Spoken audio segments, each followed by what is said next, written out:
Antes de iniciar con el tema de hoy, quiero darte las gracias por el ver el video completo, por suscribirte y compartirlo con tus amigos, familiares y conocidos.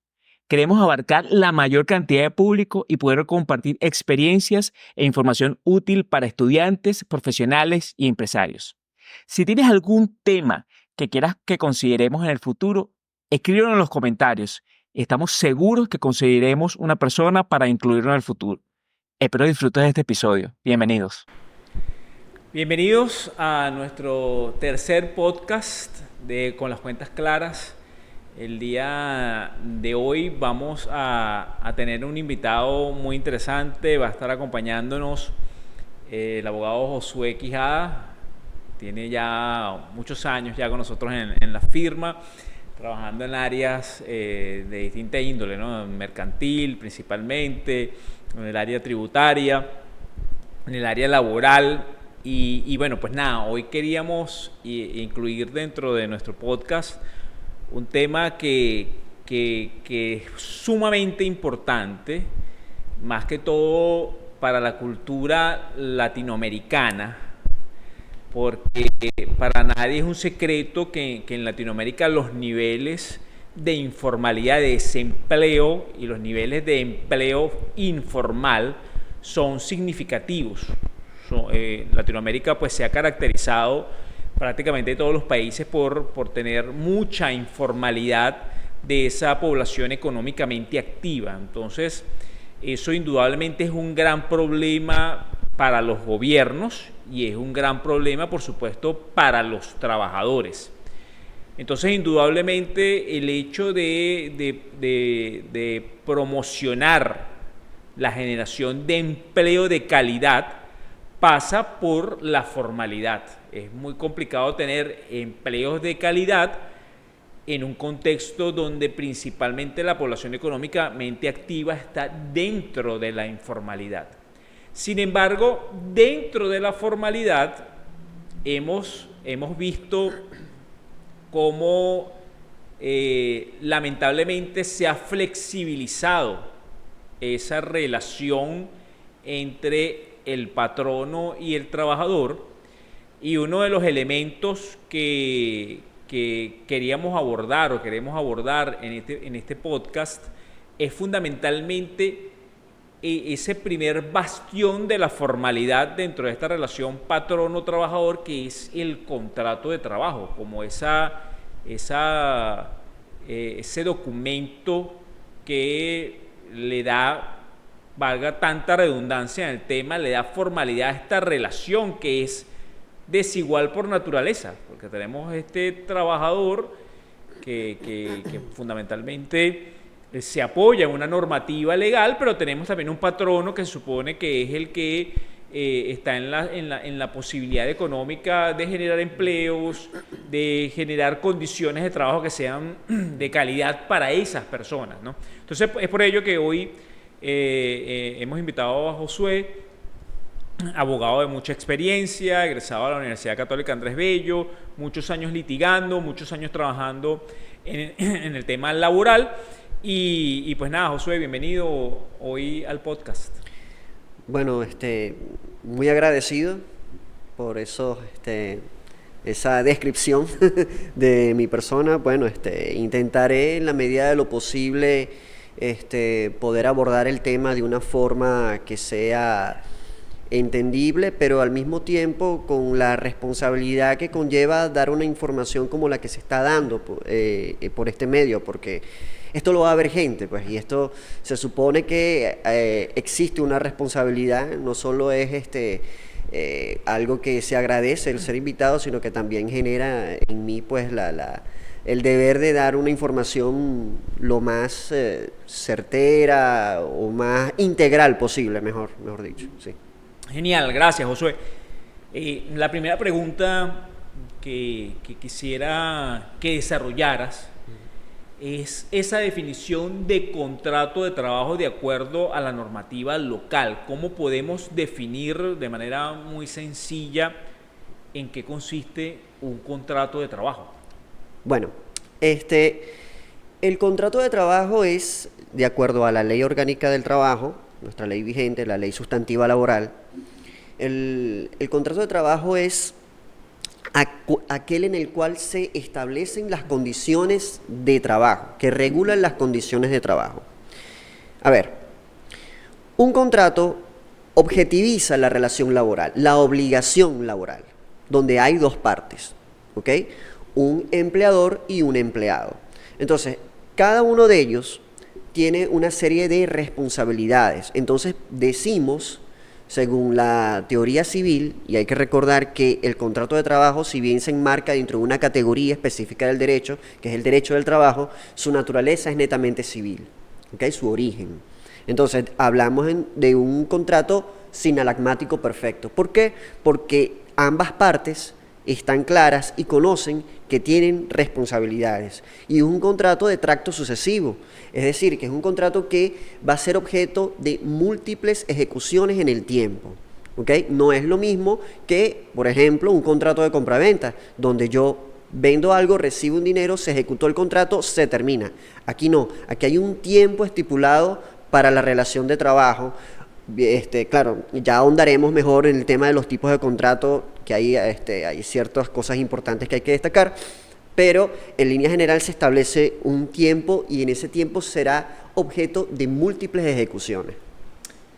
Entiendo, eso quiere decir que es como una especie de ser vivo, pudiese ser una analogía donde ese contrato, al ser de tracto sucesivo, en la medida que va evolucionando el tiempo, pudiese ser sujeto a modificaciones, a cambios, a transformaciones en esa relación. Claro. Te lo digo porque de repente yo comienzo a trabajar en una empresa y a lo mejor soy el eslabón más pequeño de la compañía, pero en la medida que voy creciendo, ese contrato de trabajo, digamos, va adaptando esas modificaciones que se van dando en esta relación. A lo mejor en un futuro yo termino siendo potencialmente, no sé, el gerente general y no es el mismo contrato de trabajo de cuando arranqué. Digamos que va evolucionando en la misma proporción que va evolucionando la relación patrono-empleado. Claro, tienes que recordar el hecho de que las relaciones humanas son dinámicas, ¿ok? Y el derecho, eso es lo que regula las relaciones humanas. Ahorita que estamos hablando del tema de relaciones humanas, me acuerdo, o me llegó el recuerdo de que cuando estaba comenzando la carrera, en el estudio de la carrera, uno de los profesores en la introducción al derecho, José Carlos Blanco, nos dio la instrucción de leer Robinson Crusoe, la novela Robinson Crusoe. Entonces, hay un episodio, no recuerdo si es al final del episodio, donde Robinson Crusoe va caminando por la playa. Y resulta que cuando va caminando ve una huella, la huella de otro ser humano. Ahí nace el derecho. Entonces, es la dinámica social, es la dinámica de las relaciones humanas. Y esas dinámicas evolucionan, son cambiantes. ¿Okay? Entonces, eso que dices es muy importante y es totalmente natural. Toda relación va evolucionando en el tiempo, las personas se van especializando, van profesionalizándose, se van capacitando y como era en un principio, ya no es hacia el final o en el medio de toda esa relación. Claro, ¿no? Me gustó mucho ese ejemplo que diste porque efectivamente es así. No quiere decir que yo como patrono firme un contrato hoy y 20 años después voy a decir, no, pero es que yo firmé un contrato hace 20 años. Ese contrato es exactamente la fiel realidad. Hoy es falso, claro, pasaron 20 años, la relación es distinta, cambió. Está muy bien eso, me gustó mucho ese ejemplo que diste, Josué.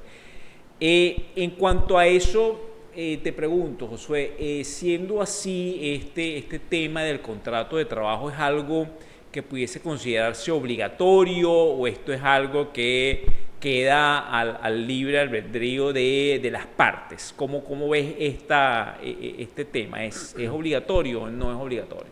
Bueno, esto te va a parecer un poco gracioso, ¿no? Porque es la típica respuesta del abogado. Depende. Obligatorio es la aplicación de la ley, ¿ok?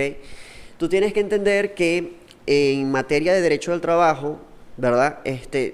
Todo lo que dispone la ley son normas de orden público, es decir, que no pueden ser alteradas en ningún momento por los particulares, ¿ok? ¿Qué pasa? Hay unos principios del derecho del trabajo que te establecen un límite mínimo y un límite máximo. En específico, uno de ellos, ¿verdad? Te dice que puede haber una progresividad en los derechos. ¿Ok? ¿Qué pasa? Tenemos, por ejemplo, el caso de la jornada de trabajo. La jornada de trabajo es de 8 horas. No puede ser de 12. O sea, no puede ir en contra de la ley. ¿Ok? Pero sí se puede reducir. Entonces, ¿por qué? Porque estás yendo en favor del trabajador. Todo el derecho del trabajo es un sistema creado en favor del trabajador. ¿Por qué? Si tú te vas a los primeros 10 artículos de la Constitución, vas a conseguir en el artículo 3 que te habla de la dignidad, pero también te habla que los fundamentos del Estado, que entre los fundamentos del Estado está la educación y el trabajo. Entonces, de ahí la relevancia de que tiene el derecho del trabajo, que tiene el trabajador dentro del Estado venezolano, que se coloca dentro de los 10 primeros artículos. ¿Qué son los 10 primeros artículos? La sociedad a la que se aspira. Entonces, ahí está nada más y nada menos que la relevancia de la figura del trabajador. ¿Qué otra cosa me habías preguntado así? Fundamentalmente... si no puede cambiar, claro. Claro, entonces, el claro. tema de la obligatoriedad, porque al estar en la Ley Orgánica del Trabajo, claro, una de mis principales preguntas es si yo como patrono puedo, más allá de lo que estás comentando, de que constitucionalmente la relevancia que tiene esta relación en pro de la dignidad de las personas y de esa sociedad a la que se aspira, si el patrono puede unilateralmente decir, mira, no voy a firmar ningún contrato con mis trabajadores, esto va a quedar todo de palabra, ¿no? Ahí es donde... Hay un contrato verbal, pero ¿qué pasa? Hay consecuencias. ¿Okay? Las consecuencias es que, como dije anteriormente, ¿verdad? Ahí está la hilación de las dos ideas, existe todo un sistema en favor del trabajador. ¿Ves? Entonces, si tú no especificas mediante un documento, ¿okay? Donde se objetivice la relación laboral, todos los dichos del trabajador se entenderán por ciertos.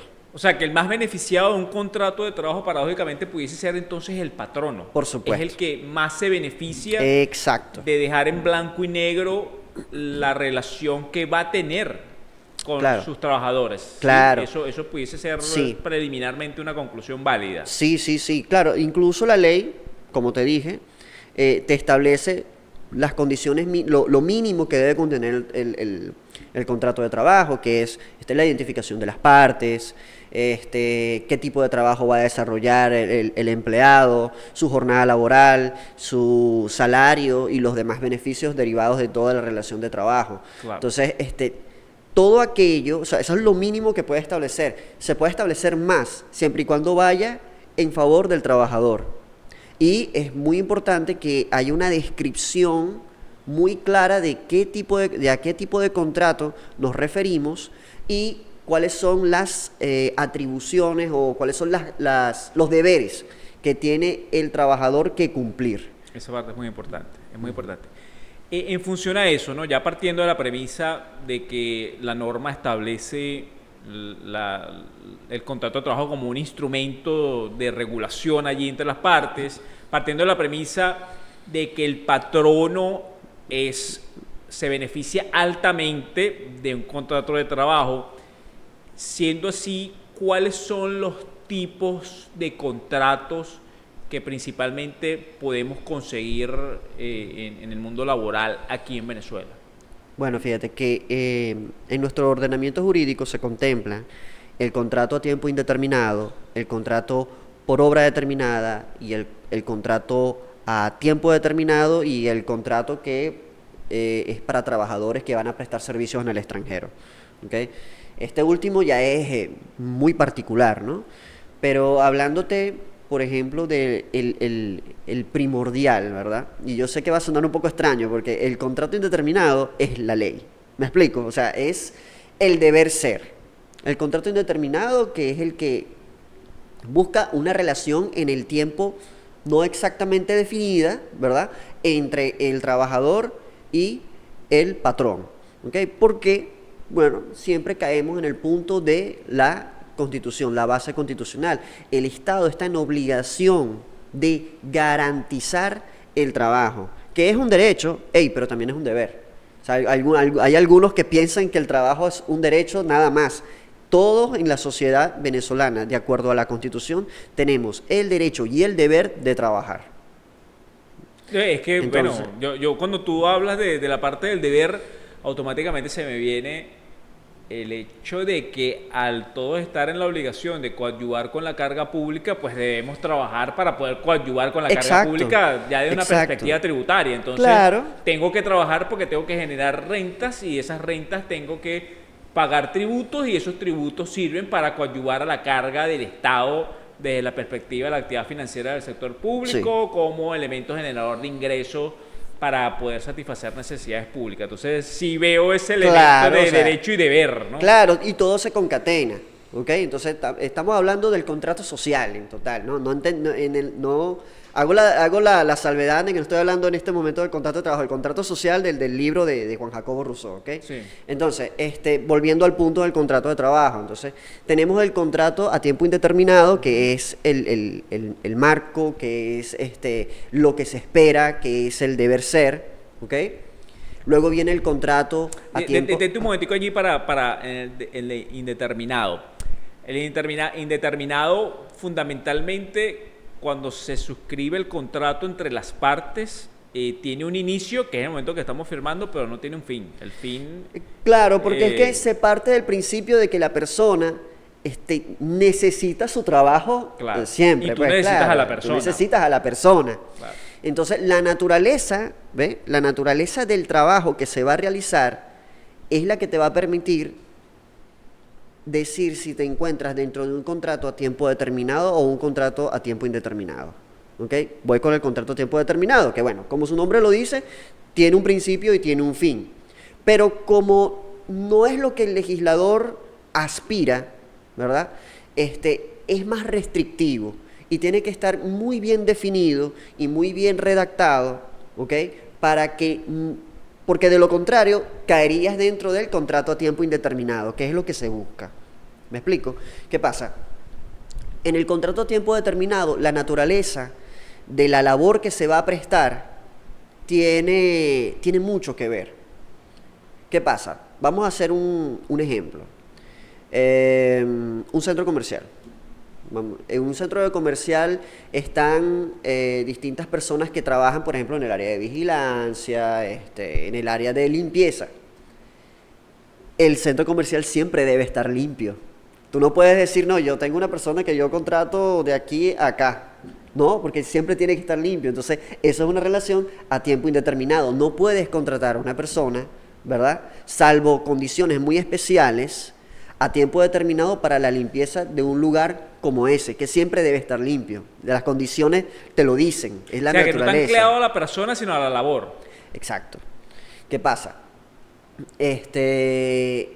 Suponiendo que tú tienes un trabajador y esa persona cae en vacaciones y sale un trabajo, hablemos del caso de la firma, sale un trabajo que es que requiere que estén todos los contadores que van a realizar todos los balances, todo eso.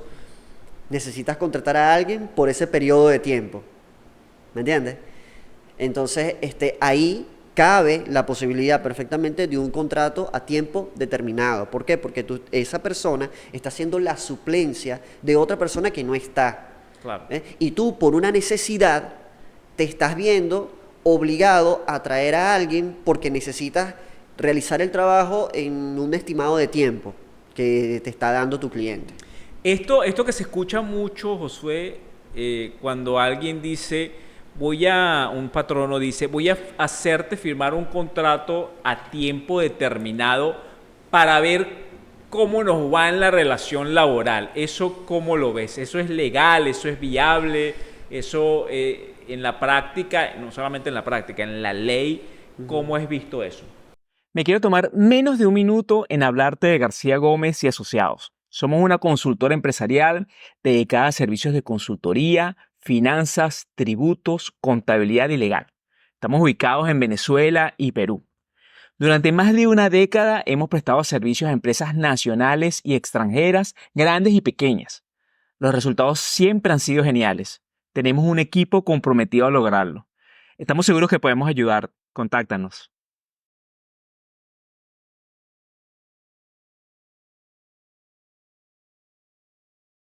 Bien, vuelvo y repito, no es el deber ser, ¿no? Se supone que tú caes, la ley es clara al establecerte que tú realizas un trabajo a tiempo, o sea, tú contratas a un trabajador a tiempo indeterminado. Eso es lo que se debe hacer. Lo que pasa es que, como vuelvo y repito, la ley tiene las respuestas a esto.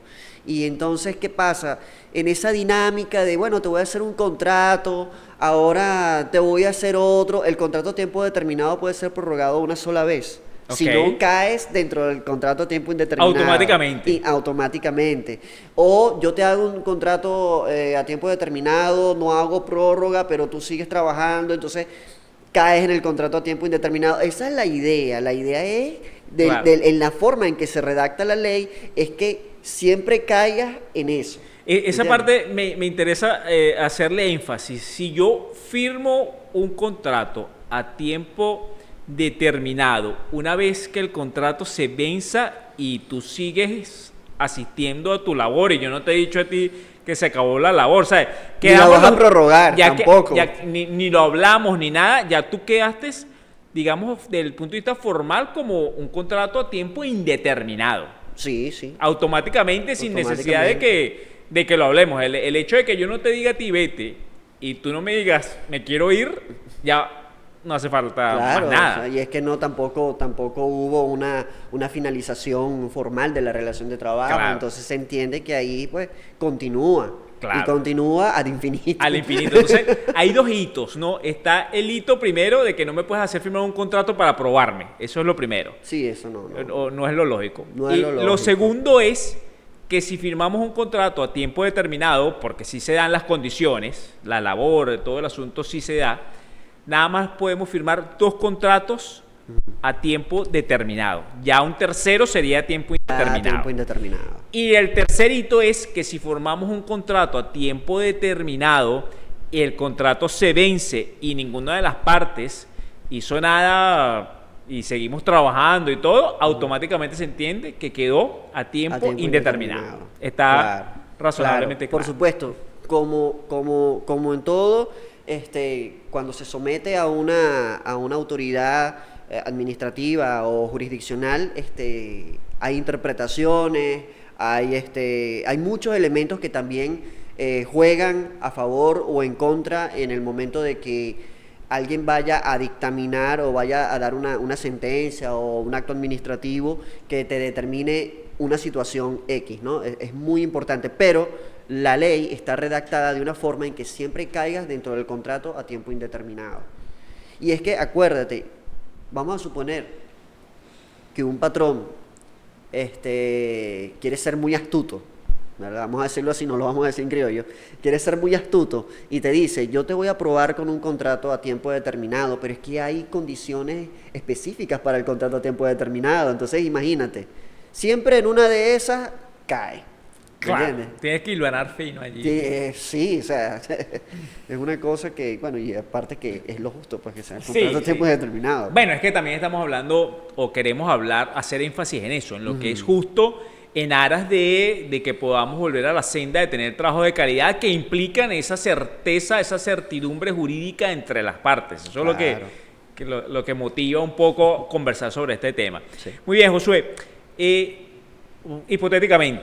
Hipotéticamente, un patrono tiene un personal, ¿sí? Tiene un negocio ongoing, está trabajando y no tiene contrato de trabajo con nadie. No se le ha pasado por la cabeza tener esa formalidad de contratos de trabajo, ya con todo lo que tú has explicado hasta el momento. Háblame, ¿cuáles son las consecuencias allí a flor de piel de esta situación, ¿no? Ya hemos hablado de que bueno, la verbalidad es admisible porque tenemos un ordenamiento que protege esta relación laboral, pero hipotéticamente imagínate eso, yo soy patrono y no firmo contrato con nadie, ¿cómo lo ves? ¿Qué consecuencias ves allí? Bueno, volvemos al punto. Eso es como un esquema que tú tienes que seguir. O sea, todo un ordenamiento, todo un sistema creado en favor de los trabajadores, principios laborales, Y entonces, ¿qué es lo que tú vas a ver ahí? Bueno, que esas imprecisiones generan consecuencias negativas en su mayoría para el empleador. ¿Ves? Porque lo dije, lo mencioné, que es el artículo, si mal no recuerdo, 58 o 57, creo que el 58, que te dice que si no se establecen condiciones claras y precisas, todos los dichos del trabajador se entienden por ciertos. ¿Me entiendes? Entonces, imagínate tener una nómina de ¿qué? 20 trabajadores, vamos a decir 20 trabajadores, que todavía es poquito, pero a ninguno le diste la formalidad de un contrato.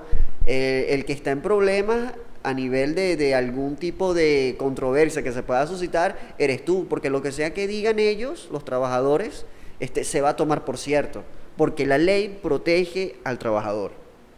¿Ves? Entonces, eso es lo primero que yo veo, porque imagínate que yo no tengo un cargo preciso en donde yo trabajo, entonces fácilmente esa persona se puede exceder en su accionar, pues. Entonces, ese tipo de cosas te generan a nivel de empresa toda una serie de consecuencias, porque se supone que una compañía, por naturaleza, trata de un trabajo organizado. Es un trabajo que sigue una estructura jerárquica, que tiene una estructura de salarios, de beneficios. Entonces imagínate un trabajador que venga y te diga y se ponga de acuerdo con todos, porque todos se van a apoyar en esa situación donde no hay una reglamentación clara. Vamos a decir todos que aquí ganamos tanto y que tenemos bonos todos los días de tanto y tanto y tanto y tanto. Entonces el que queda en una situación complicada es el empleador. Entonces, el contrato es una herramienta que facilita la vida en comunidad laboral, pero en mayor medida al empleador. Sí, me queda claro eso, ¿no? Pareciese que ya lo hemos venido comentando, pareciese que el empleador es el ganador aquí en este proceso de generar esos espacios de contrato de trabajo. También me queda claro de que esto que comentas, de que si el trabajador, y lo estaba pensando, era cómo se sale el empleador de una controversia, ¿no? Si los trabajadores todos se ponen de acuerdo de que tienen unas condiciones X, unos cargos X, unas remuneraciones X, ¿cómo sale un empleador de un embrollo como eso? O sea, necesitaría otro tipo de testigos, necesitaría aportar otro tipo de evidencia. Sí, o sea, es lo que me estoy tratando a la vuelta. En materia probatoria, bueno, va a requerir de un litigante muy ágil. Y nada, pues, lo ideal es que tú tengas, cada quien tenga su contrato para evitar... y que lo vayas revisando, ¿no? Por lo que decíamos al principio. Claro, porque las relaciones van evolucionando y todo eso. De repente hay un trabajador que merece un ascenso, entonces, bueno, hay que hacer algunos cambios. Y también ocurre muchas veces que se dan modificaciones de la relación de trabajo, entonces, pues, todo eso es importante y tiene que estar objetivizado, pues. Genial, genial.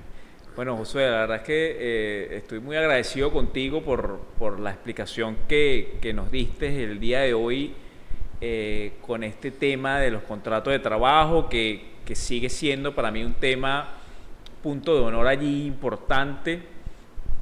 A mí me quedó claro, la verdad es, espero que los que vean el podcast pues también ante cualquier duda pues también hagan sus preguntas aquí en la sección de preguntas del canal, porque es un tema que tiene mucho para dar, ¿no? Sí, mucho que contar. En realidad el tiempo se hace corto hablando de esto.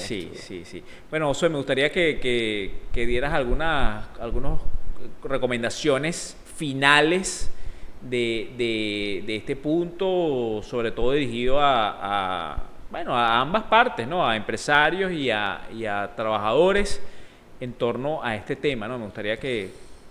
Bueno, las recomendaciones... y fíjate, esa es la verdadera labor del abogado, el aconsejar. El abogado no está para resolver los problemas. El abogado puede resolver los problemas, pero lo ideal es que el abogado funja como un consejero. ¿Ves? Y así la persona que está siendo asesorada por él no incurra en los errores. Ya, una vez que se incurre en un error, pues bueno, o sea, hay que resolver porque también es parte del trabajo del abogado, pero en una concepción, o sea, un abogado bien concebido es un consejero. Entonces, mi consejo, pues, bueno, las partes deben sincerarse, debe manejarse en la buena fe entre las partes, entender que así como el trabajador requiere de una labor para poder subsistir, el patrón también está en ejecución de una labor para él procurarse su sustento, ¿no? Entonces, el contrato tiene que ser redactado en aras de esa buena fe. O sea, no poner, como el caso que dijimos, mira, te voy a poner de esta forma, pero realmente es otra cosa. No, no, o sea, hay que recordar que hay un principio constitucional que dice que priva la realidad sobre las formas u apariencias. Entonces, en el derecho del trabajo eso tiene mucha aplicación. Entonces, hagan su contrato, redáctenlo como es, mucho énfasis en especificar la labor que se va a cumplir, tener por lo menos, si no hay mucha idea en el momento de que se vaya, no hay un abogado que pueda contratar para la realización de los contratos, pues ir a lo básico, pues la remuneración, la jornada de trabajo, la descripción del cargo, la identificación de las partes, por lo menos eso tiene que estar muy bien hecho. Y creo que con eso, como dice es el nombre del podcast, quedan las cuentas claras, ¿no? Y bueno, o sea, es lo que se hace, pues es el trabajo. Muy bien, bueno, muchas gracias, Josué. Me queda muy feliz con esas últimas recomendaciones y gracias a ti por estar con nosotros y gracias a todos por vernos también en el canal de YouTube. Bueno, Hasta es mi un trabajo. próximo. Seguro.